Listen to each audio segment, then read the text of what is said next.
Always, brother. Always. Thanks for having me. And listen, how you say it? It's boxing minds over. Over boxing mouths. There we go. I gotta remember that. And y'all remember that too, because that's what it's Yeah. about. Get your mind right before you come back. Mind right and get it on your sleeve. You dig?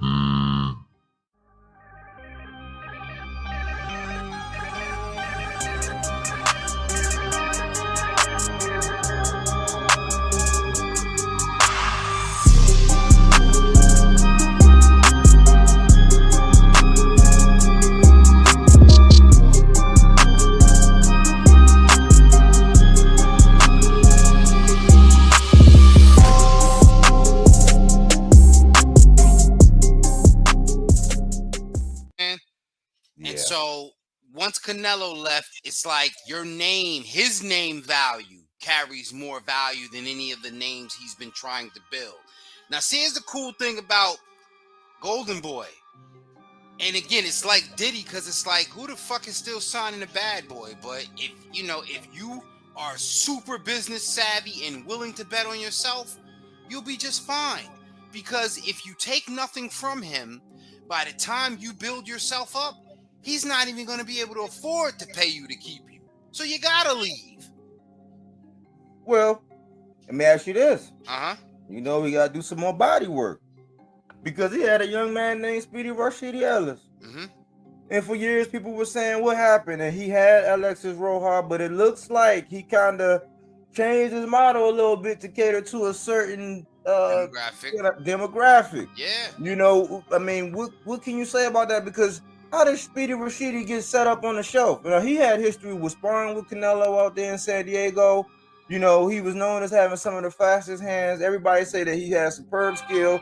Even though he hasn't been as active, his name still come up there with it might be in the afterthought, but in the conversation of the 147, people will say, "Oh, don't forget Speedy," or "I would love to see Speedy in boots," or "Speedy and Virgil," or so. Speak to that aspect as far as Golden Boy, and then you can have the floor to just close it up with whatever you want. Man, terrible how they did him, right? But look how many artists got lost over on Bad Boy, and look who came up. Like, so again, somebody unscrupulous like French Montana can go through Bad Boy and eat. Because he's snaking a snake. But if you actually go there with good intention and you trying to like be an artist, that's not the place for you to try to go and be an artist and create. Jadakiss just said the other day he hated writing because he knew he wasn't going to get shit for what he was writing for that man. He just knew. He knew it was to help make him hot and to build his equity, like so people knew that he was writing for Diddy, but he knew he wasn't going to get shit for it. People know you on Golden Boy. They know you're a great welterweight, but they know, yo, I said it in one of my bars. I said, yo, Oscar ain't doing nothing but for Mexicans on Golden Boy. And that's just the truth. You know what I'm saying? So, like, you want your album to come out, why you sign with Diddy or Dre? You a black fighter, why would you sign with Golden Boy? I mean, even Floyd Schofield just signed a Golden Boy. I was gonna bring that up. But their philosophy was, I heard some wild and crazy comments about what they were saying about the PBC, and I was just like, well, historically, if I was looking at the data and the numbers in my demographic, if I had a son that was boxing and I was managing, or if I was, at that age and I was boxing and I was in that demographic, I don't think I would be saying, hey, you know what I'm saying, Oscar, what's going on? What's good? And then shitting on Al. But that's just me. I don't know. Of all people, I don't think I would have ever hollered. I would have hollered at Eddie Hearn because Eddie Hearn seems like they've given the Ray Fords and the Dillian Prices and the Khalil Coes. And by the way, these are just three. Montana Love. And I said, these are just three dudes from Jersey that I named. You know what I'm saying? Then you add Montana Love out of Ohio. He give them guys a chance. We talked about three women fighters he giving chances. Golden Boy giving chances, and you black and gonna sign a Golden Boy? Clayton Bigsby. I don't see it. I mean, is this the beginning of the age well games? Because somewhere, is it? You know what I'm saying? We just gotta sit back and watch. I hope the young man and his father has success. It looks like they kind of trying to do and a semblance of the Devin Haney, Bill Haney model of And some it's funny. sort. They had smoke with the Haneys. A lot of people had smoke with the Haneys and then end up emulating the Haney model. So salute to Bill and Devin Haney with that. But yeah, and I think the rationale is, yo, and from what I understand, they originally from Jersey City, salute, but they down in Austin, Texas. Look, I'm a young black fighter, and I'm going down to Texas, borderline to Mexico, to build my name. And that's exactly what I'm going to do. So whether it's the Southwest or the South, look, think independent music, Slim Thug, Zero. You know what I'm saying? These are artists that sell hundred, or used to at least sell hundreds of thousands of records. You know what I'm saying? What's my man? Mike Toom Jones. Toom. Oh, You get what I'm saying? I Like remember these, remember Mike Mike Jones as Jones. well. Yeah, Mike Jones. Like he would put his cell phone. I mean, him. That was his thing. So you could have the state of Texas and Sauce Walker. Shout out to Sauce Walker. Sauce You know what I'm Walker. saying? Sauce Walker turned down a Rock Nation deal and said, "I've been getting it on my own just fine."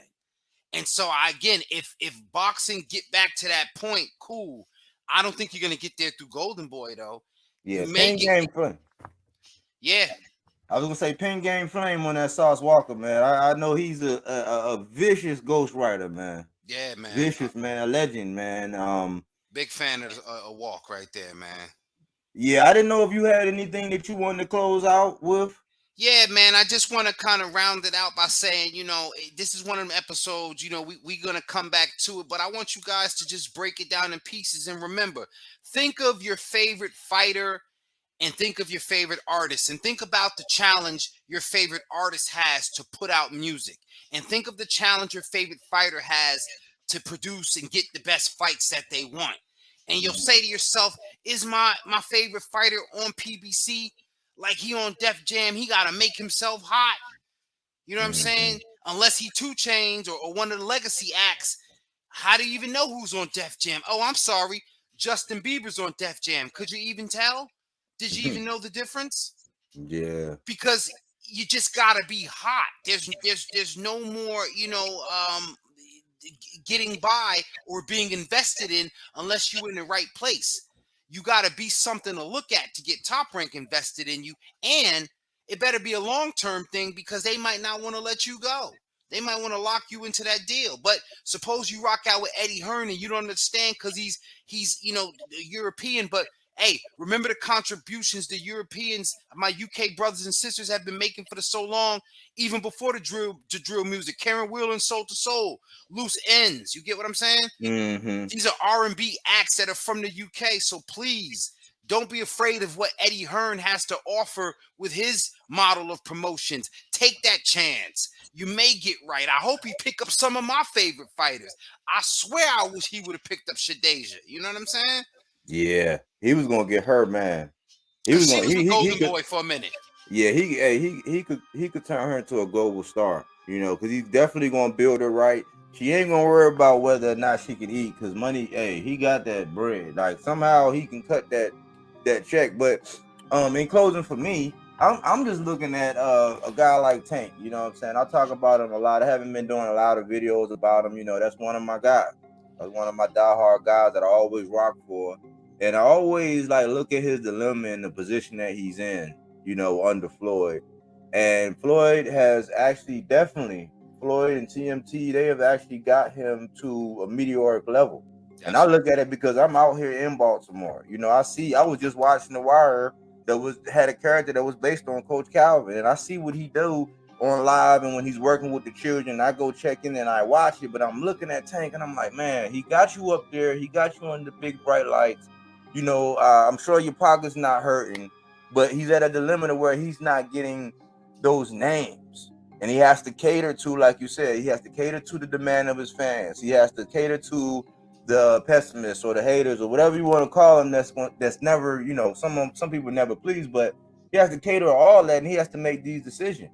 And he has to think on the fly and do what's best. But we're not going to know until some time go by, and in hindsight we can only judge. So those are the things that I consider when I judge, okay, why this move is being made, why that move is being made. And I think that the way you approach it, the way I approach it, you can have some good dialogue and kind of figure things out. You know what I'm saying? Besides just shitting on people and all that, because we always try to understand all the moving parts. We consider the business, we consider the time, or where this boxer is in their career when we had these conversations. We don't just openly just shit on boxers. You know what I'm saying? So I think that was good advice that you gave, King.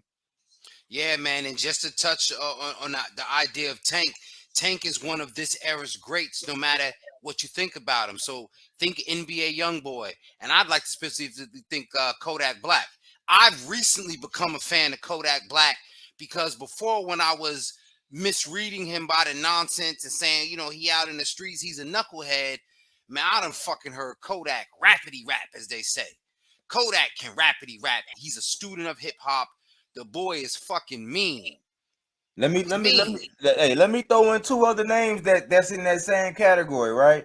If you ever heard of Sahara the Prince and you heard of Yes. Dave East, Yeah. if you heard of Dave East and Sahara the Prince, before they came out, they showed me that hip hop, rap, actually being able to put together words, being wordsmith, because I used to do the same thing when I rap and put it together. Sometimes that bug still be, what I'm saying, biting me, but those guys were the perfect example of before they got on, they displayed a talent that made people say, you know what, I'm gonna get you. Made Nas say, all right, I'm gonna get you. Made Ye say, all right, I'm gonna get you, right? But then when they came out and the music and everything that they presented, it had to cater to a certain market. And I was like, oh, what happened? But guess what happened? They became successful long enough to where their origins are starting to come out, and you see all that mixed together. Like these boxers, when they come into what they call their prime, where their physical prowess and their mental stability and their growth line with each other, and they become very marketable, and they're on the top of their game. So those are just two names that came up, since we're doing this music thing. But look, we're gonna dive in more deeply in some of these in these labels, in these music, and we're gonna keep this going, man. I appreciate you having me. Because You the want to next go ahead and give your episode, plug? real quick, the next What? episode, the way we could probably spin it, and I want you guys to make sure you tune in. We're gonna take a few of your favorite fighters and a few of our favorite fighters and kind of position them as to what artists are they in the label situation and play a little bit of mix and match, if you will. So I want you guys to tune into that next episode, man. I didn't mean to cut you off. No, you good, man. You good. But did you want to plug your channel? Let them know how to reach you and what what you do. For sure, man. King I mean Invest 61 on Instagram, King I mean 1 on Twitter. Also be sure to if you want to reach me, hit me on the inbox. I'm very accessible, man. I ain't out here in fairy tale land. I'm out here, you know what I'm saying? Like my feet touch the ground, man. I'm not too high above anyone's opinion or any sort of idea. Rap with me. We'll talk about boxing. You want to have a healthy exchange. I'm with it, man. Just don't come across miseducated, because should we find ourselves in that embroilment, we're gonna have to educate each other, And I love what you're doing, brother. I love being, free flowing right here. This is like, you know what I'm saying? It's like when you get to take the tie off and take your suit jacket off. And, you know what I'm saying? This is a little more. It's always a pleasure, man. And I like what you do on your show, man. If you haven't went over there and checked out the championship rounds, check it out, man. He has a lot of different people that he interviews. They always have good dialogue. Sometimes some conversations, I hear about some conversations, and I get knowledge from some of the guests that he has on there. And it's a good show. And like he said, man, you can get some good sparring, because we don't agree on everything. And that's why I say I like actually talking to him, because we know that we don't agree on everything sometimes, but we work it out. You know what I'm saying? We get that good sparring, and we keep making it to the championship round. So again, you can catch me on BodyWork Boxing 24/7 at Gmail, and of course here on YouTube, and then Mr. _Bodywork Boxing on the gram. So that's it for today, King. I hope you have a good evening, man. It was good chopping up with you. Always, brother, always. Thanks for having me. And listen, how you say it? It's boxing minds over boxing mouths. I gotta remember that. Y'all remember that too, because that's what it's about. Get your mind right before you come back. Get your mind right and get it on your sleeve.